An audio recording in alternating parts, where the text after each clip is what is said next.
Miarabantsika rehetra amin'ny anaran'i Jesosy, ilay tompon'izao rehetra izao. Fanehoan-kevitra manoloana ny toe-draharaha-pirenena ankehitriny. Izay indray ry havana no lohatenin'ity vidéo manaraka ity. Hatramin'izay dia nisafidy ny tsy hiteny eo anatrehan'izao zava-misy izay rahantsika mahita iainan'ny firenena izao. Kanefa dia nanontany olona maro be koa hoe tena tokony angina tokoa ve sa tokony hiteny eo anatrehan'izao zava-misy izao dia resy lahatra fa aleo miteny, aleo maneho hevitra, aleo miresaka, aleo mampianatra. Izany raha teo no asan'ny mpaminany. Ary ity vidéo ity dia natao antsika Kristiana. Ny zavatra voalohany indrindra izay tena tiako ambara aloha dia hoe ny maha-Kristiana antsika dia mipetraka foana na inona toe-javatra iainan'ny firenentsika. Fa tsy hoe rehefa tena mafana be ilay toe-draharaha-pirenena dia ampirima mihitsy aloha ilay baiboly, ampirima mihitsy aloha ilay sitrapon'Andriamanitra, ampirima daholo aloha ny resaka fivavahana fa tena tonga dia hoe olon-tsotra fotsiny alo eto no miatrika an'ilay izy. Tsy izany mihitsy, izao indrindra ny fotoana anehoantsika ny tena maha-Kristiana antsika marina tokoa. Ka ny zavatra voalohany indrindra ihany koa izay tiako mbara dia izao, itsika Kristiana dia mino isika ny herin'ny vavaka. Mbola mino ny herin'ny vavaka ve ianao? Ndraindray manko tsika ohatrany efa miraviravin-tanana izany hoe ity firenena ity aloha dia efa tsy milamina intsony io hoe na izy fifidianana na tsy izy fifidianana gidragidra foana ny hafarana io, efa tsy anjary izany intsony io sy ny toy izany. Manana antsika ry havana finoana, ny vavaka manova zavatra ary tsy mbola miova mihitsy izany herin'ny vavaka izany. Io vavaka izay ataontsika io dia tena zavatra sarobidy eo anatrehan'Andriamanitra io. Ary Andriamanitra anie ny tompon'ny fahefana. Io anka ianao mieritreritra hoe na isy ary fifidianana io dia mieritreritra ve ianao hoe izay olona lany ao anatin'izany fifidianana izany dia tsy maintsy ho tafapetraka eo amin'ny toerana eo? Tsisy garantiany amin'izany mihitsy. Andriamanitra ny tompon'ny teny farany, Andriamanitra ny tompon'ny fahefana ary mametraka an'izany amin'izay rehetrarehetra tiany hametrahana an'izany izy. Ka ninona zavatra eritreretin'ny olombelona sy kajikajy ataon'ny olombelona dia afaka mbola manova an'izany foana Andriamanitra ao anatin'ny iray mpimaso. Jerevy daholo ny tantara anatin'ny soratra masina hitantsika an'izany hoe herin'Andriamanitra miasa. Fa tena mila mivavaka isika ary tena mila mangataka, tena mila mitondra eo anatrehan'Andriamanitra mihitsy hoe ity ny firenena Andriamanitra izao ny zava-misy. Mangataka ny fiantrano izay, vonjeo izay, ampio izay, tario lalana izay, inona no tokony atao eo anatrehan'izao zava-misy izao. Izay aloha ny voalohany indrindra tena tokony hivavaka tsika Kristiana. Ary raha miteny an'izany dia tena hoe ndao tsika hivavaka. Mahavita zavatra be kokoa ny vavaka izay ataontsika mihoatra noho ny fanarahantsika ny karazana ady-hevitra politika etsy sy eroa tony. Ary tsy izany mahateo ve nambaran'ny tenin'Andriamanitra raha ny oloko izay nantsoina amin'ny anarako izy no avy anety tena ka hivavaka, hitady ny tavako, hiala amin'ny ratsy fanaony, hiaino azy any an-danitra izy hamela ny elo miarana sitrana ny taniny. So dia mba tsy ampivavaka ary tsika, na so dia tsy mino ny herin'ny vavaka ary sika. Hoe tsy ny vavaka izany efa tsy mandaitra intsony izany amin'izao. Ahoana ny lazanao fa tsy mandaitra ny vavaka? Mivavaha fa ny vavaka manova zavatra. Izay aloha ny voalohany indrindra tena tokony mivavaka isika. Ny faharoa dia izao, tena tsy mety koa ity fifankahalana, ity fampisaraham-bazana izay zava-misy iainantsika ity vokatry ny resaka politika. Lasa raha vao amin'ny resaka politika, hatrany am-piangonana, hatrany amin'ny fikambanana, hatrany amin'ny fianakaviana, ny mpivady. Raha vao amin'ny resaka politika ilay olona dia lasa ohatran'ny masika be izany. Ohatran'ny tonga dia olona ohatran'ny hoe tsy mahalala fomba tampoka izany. Tonga dia masakisaky miteny ary tena mahavita maniratsira, manevateva, manompa. Tsy mifidy vava avoaka intsony raha vao amin'ny resaka politika. Ka tsy sisy raharaina intsony hoe ity ray aman-dreny, ity olona, ity izao fa dia tonga dia anaparana ny atezerina daholo. Tsy izany mihitsy. Lasa mampisara-bazana antsika ilay izy. Dia tsy mety koa izany satria itsika Kristiana dia mitory fitiavana. Ary izany ny didy vaovao izay men'Andriamanitra antsika ny fankatiavantsika. Ka tsy tokony anaiky mihitsy ho zarazarana io resaka politika io. Hoe izahay loko izao, izahay loko izao. Aza manaiky ho zarazaraina izany tsika. Aza manaiky ho zarazaraina izany tsika fa samy malagasy iray ihany isika. Ary na misy ary ny tsy fitovian-kevitra dia tsy tokony hitondra olana mihitsy nyzany fa samy manana izay tiany. Zany hoe mahatonga hoe fifidianana zo fototra ananan'ny olona no mifidy izay tiany fidina, ka tsy mety le fifanambaniana, fifanaratsiana, fifampiandaniana tsy araka ny sitrapon'Andriamanitra zany. Galatiana 5:5-7. Ny adilany, ny korotana, ny fifampiandaniana asan'ny nofo daholo zany, ka tsy miaraka amin'ny maha-kristianina antsika mihitsy zany. Ny kristianina ao anatin'izao toe-draharaha zao na miresaka ara dia mifaneho hevitra dia mifampiaino tsara mihitsy, tsy mifandranitra, tsy mifanambany, tsy mifanevateva fa ay zany ny feritrareo, ay zay ny sitra, ay zay ny anareo, ay ny anaindreo ohatran'izao. Dia izany tsika kristiana tazomy zany, afaka tena ifampiresaka politika tsara mihitsy isika, fa zany mahatonga an'ilay izy lasa tonga any am-piangonana. Ny sasany vao manao publication fotsiny ny anankiray hoe tia ny couleur politika dia efa iny dia efa any anaty any efa misy fanoherana an'ilay olona sady. Zany ve rehefa tsy haintsika ilay politika dia apetrao mihitsy aloha, aprimy mihitsy aloha fa tsy haintsika izy raha izany.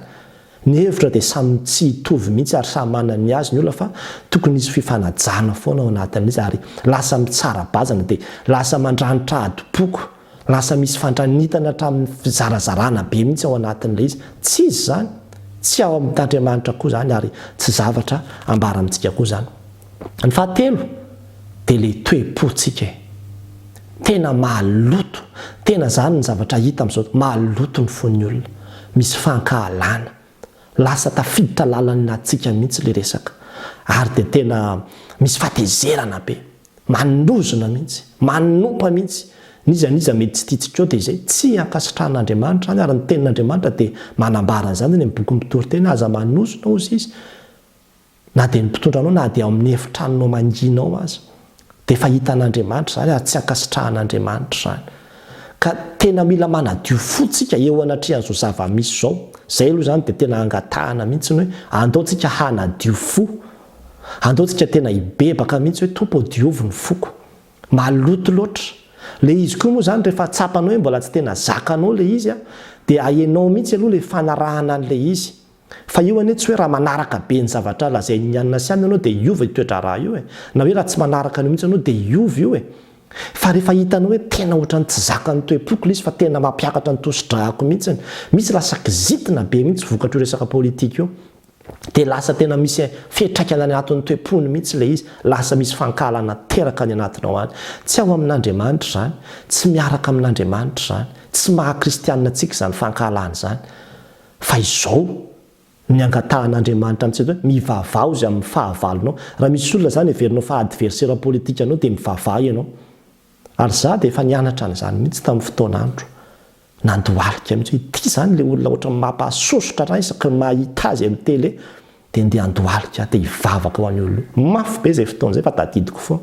Ary zany dia hitarika anao ny amin'izany koa fa zany anie nambara amin'ny Baiboly tsy le manompanompa sy manozona no anjarantsika kristianina fa ny mivavaka zao tontolo izao no manao an'izany. Fa ianao kristianina tsy tokony hanao an'izany fa ny anjarantsika daontsika hivavaka. Aforeto ny lohalika ao dia io olona izay tena tsy ankasitrahanao indrindra mihitsy tonoany eo anatrehan'Andriamanitra, angatao fifonana eo anatrehan'Andriamanitra, mivavay eo anatrehan'Andriamanitra. Averiko ihany fa mivavaka dia manova zavatra. Ny zavatra fahaefatra ihany koa nefa izay tsara ho faharitana amintsika dia ny hoe Andriamanitra dia manana ny fotoanany amin'ny zavatra rehetrarehetra. Ary io le fotoanan'Andriamanitra io indraindray tsy andron'ny olona. Raha mijery isika ny tantaran'ny zanak'Israely, ny nanafahana ny zanak'Israely tao amin'ny tany Egipta, tena fanafahana mihitsy ny tao ary Andriamanitra mihitsy no niaraka tamin'ny zanak'Israely tao anatin'izany. Nomba ny Mose sy Arona izy. Fa tsy isy zanak'Israely maty natao sorona zany tao. Fa tena hoe fangatahana. Miverina foana rehefa vakinao ny bokin'ny Exodus ny teny hoe alefaso ny onoko hanompo ahy any anefitra ho Jehovah. Ny tenenina tamin'ny Farao foana zany nalefa foana ny fitakiana. Isika dia afaka mitaky, isika dia afaka maneho hevitra fa zany rehetrarehetra zany ao anatin'ny sehatry ny ara-dalàna daholo ihany nanovantsika an'izany. Fa raha ohatra zany ka misy olona mitarika anao na dia mpitondra fivavahana izy hoe andaontsika tonga dia hamaky barazy ary na tonga tsika dia hanao an'izao ary na hanohatra ohatran'izao na tonga dia handeha zavatra tsy ara-dalàna dia miteny aminao fa tsy araka ny sitrapon'Andriamanitra mihitsy izany, fa tsy nitondra an'izany tamin'ny Israely mihitsy Andriamanitra. Manana antsika faharetana foana. Fa raha ohatra zany ny fomba fiasa dia ho zany daholo zany natao hatrany am-piangonana. Rehefa misy zavatra hoe tsy mety dia tonga dia handeha hanao didiny be sandry. dia gros bras zany noentina analana pastera, gros bras noentina analana ny eo amin'ny fiasana, gros bras noentina tsy izany mihitsy ny antsika kristianina. Zao tontolo izao no mety anao an'izany dia misy raha mandrika ao ny hafaran'ilay izy. Fa ny antsika kristianina dia izao tonga foana ny fanafahana rehefa izay ny sitrapon'Andriamanitra ary tsisy mahasakana an'izany. Fa dia mandeha amin'ny ara-dalàna foantsika ao anatin'ny zavatra rehetrarehetra izay atao. Ka sao dia hoetiketin'ny olona fotsiny dia hoe mahery fo, maty atsy na maty aroa, fa tsy mahery fo zany fa maty foana mihitsy. Maty foana fotsiny satria lasa sorona fotsiny. Ny sorona dia Jesosy Kristy ihany no efa natao sorona. Aza manaiky atao sorona ankoatran'izay fa Jesosy Kristy ihany no sorona maty teo ambony hazo fijaliana. Fanavotana ny olona rehetra. Dia iresaka zany tsika zao hoe tokony hifidy sa tsy tokony hifidy ary zany zao. Satria izay zany zao ilay fanontaniana tiantsika ho apetraka, tiana ho valiana. Dia izaho ry havana dia izao mivavaha ianao. Zo anao ary tsisy tokony hanery anao mihitsy fa mamana zo ianao amin'izay tiana ho atao satria izany natao hoe fifidianana. Ka raha ohatra ianao ka ozy ianao hoe za pastera te hifidy fa izay no maharesy lahatra dia mandehana mifidy.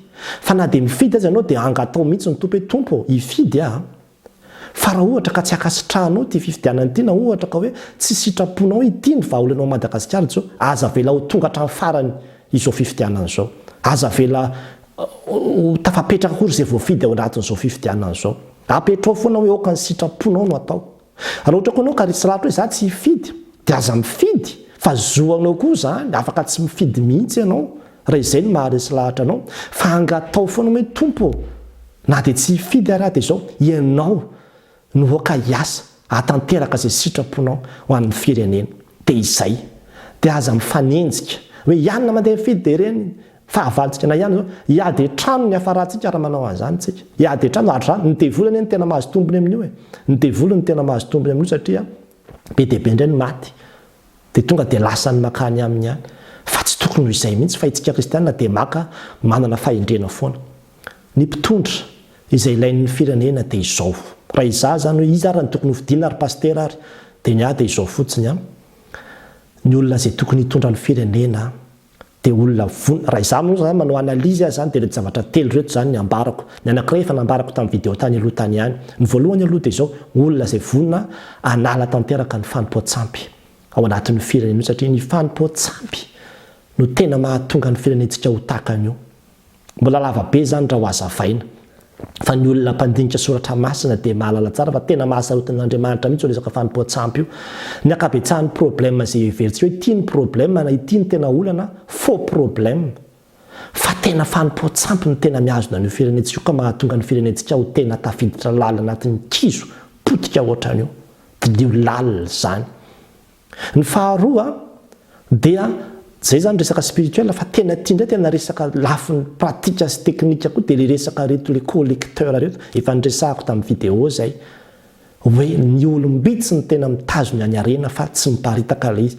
Raha mahaliana anao ny amin'izay dia nisy video izay efa nataoko tany aloha tany niresahako ny amin'ny resaka hoe collecteur io fa ireo koa no tena mahatonga. Ka ny olona izay vonina anafoana an'ireo fa tena amerina tanteraka mihitsy ny fahefana eny mitatsasy ny vahoaka madinika le 20 isan-jato dia izay no tokony ho fidina. Ary farany dia olona izay ohatran'ny Nelson Mandela reny, olona vonina ampiavana amin'ny malagasy. Izany hoe mpitondra izy dia rehefa tonga ao fitondrana izy dia tsy hanao vengeance politika hoe izay zao ny tonga eto dia ianona indray le fahavalonay dia gadrainay na tapenanay ny vavany na ataonay tsisy stabilité politika hoentin'izany mihitsy. Fa tena olona vonina ampiavana ny malagasy, olona amela heloka, olona vonina ny olo-tanana hoe hiara-iasa, andao hiara-iasa daholo na iza na antokinina dia midira daholo ato anatin'ity fitondrana ity fa mila olona tsika tena hoe andeha hiara-iasa tsika dia ny fahamarinana no hitondrantsika ny zavatra rehetra. Dia izay ny olona tadiavina. Ka raha mbola tsy misy an'izay amin'ireo dia tsisy vahaolana zany amiko. Fa raha misy an'izay amin'ireo dia vidio. Zay ny olona tokony ho fidina. Averiko ihany olona vonina anala ny fanompoan-tsampy satria tena mbola manjaka ny fanompoan-tsampy. Ary zay dia olona mipetraka tany ambanivohitra nandritra ny taona maro. Fa za dia miteny maro be ny ravana ny olona maty vokatry ny famisaviana ny resaka fanompoan-tsampy hoe ataovy ny calcul dia ho hitantsika ny tsara marika fa ho varintsika mahita hoe ohatra ny tobe lavitra ny olona maty ny palisony zao ny olona maty amin'ity famisaviana gauche droite ity ary izy io nefa dia tsisy filalàna misambotra nyreny olona hoe voasy mamisavy reny mihitsy tsisy nefa dia io fanompoatsampy io na io asan-dahalo io ary dia misy idiran'ny fanompoatsampy io manompo sampy daholo reo dahalo sy anina traitro misy idiran'ny lalina be fa zay olona anafoana an'izay dia ny faharoa anafoanan'ireo collecteur reo satria ireo ny tena mitazona ny arena reo ny tena mihinana reo ny tena voky mitatavana fa ny vahoaka madinika mitatitra ho an'ireo fotsiny ary ny farany dia olona vonina mpiavana ny malagasy dia izay fidina dia diavo izay fa ny ankoatran'izay dia resaka fotsiny ary dia mampaherentsika ary havana mitaona antsika Kristiana andaontsika irahina mitsoroa amin'ny maha-Kristiana antsika isika ampiaro daholo reny tenin'Andriamanitra izay tsy dia tiantsika loatra manipika azo anatin'ny baiboly reny dia ny hoe mivavao any fahavalonareo tiava ny fahavalonareo mihavana faingana sy ny toy izany ampiaro izany fa izao indrindra ny fotoana ampiarantsika an'izany dia aza mandoto ny fona ao anatiny io za dia tena miteny amintsika farany hoe raha misy an'ireny groupe reny ao anatin'ny Facebook dia ao anatiny ianao dia mamoaka politika foana nizay efa misy teny ratsy mihitsy dia mamaky eo ihany tsika dia manaraka eo ihany tsika za aloha dia efa ela mihitsy miala tonga zay aleoko miala amin'ity groupe ity fa tena ohatra mamotika ny foko ity ny tenin'Andriamanitra dia miteny hoe tandremo ny fonareo mihoatra noho izay rehetra tokony ho tandremana fa avy eo amin'izany miavian'ny aina ka ny zava-dehibe amin'ny fiainanao mihitsy ny toe-ponao ka dia mitandrema ry havana fa mandalo anao izay fiainana izao hoe romodromotra sy tezitezitra anao ka fantatra akory ny avoaka ny ampitso zavatra tsisy dika amin'ny politika io ve ny averon'ny fanahinao fa aleo mitandrina dia mahereza ho an'Andriamanitra ny voninahitra amen.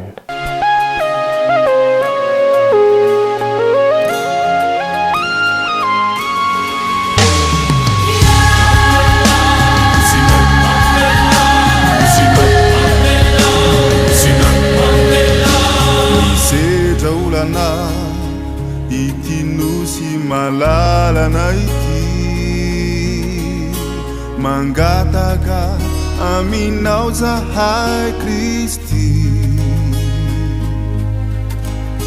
fa ao reny olana esory ireo fatorana zay mbola manefitra anay iray amina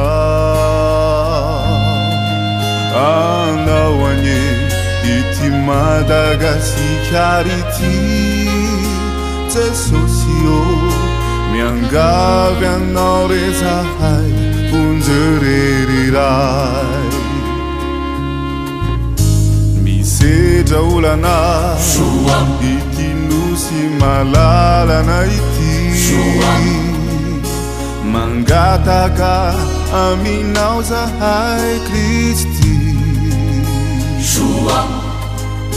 fa ao reny olana esory ireo fatorana zay mbola manefitra anay iray amina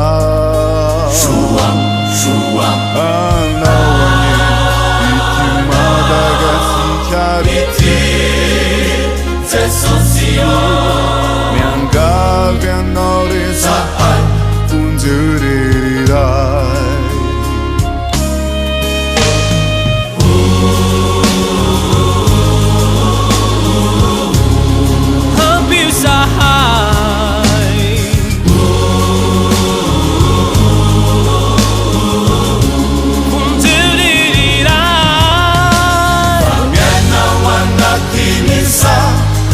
Sini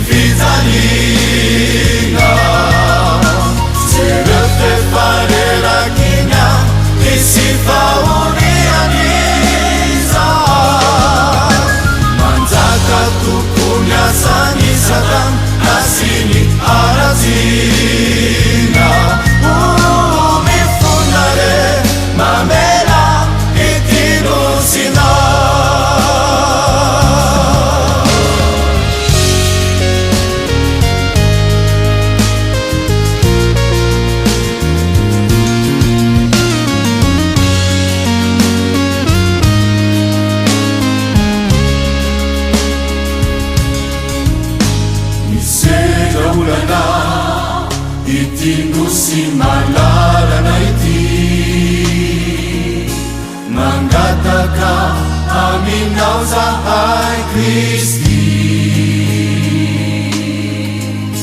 fa aureny olana esory ireo fatorana zay mbola manefitrana iray amina anaoane ity Madagasikara ity Jesosy o miangavy anao rezahay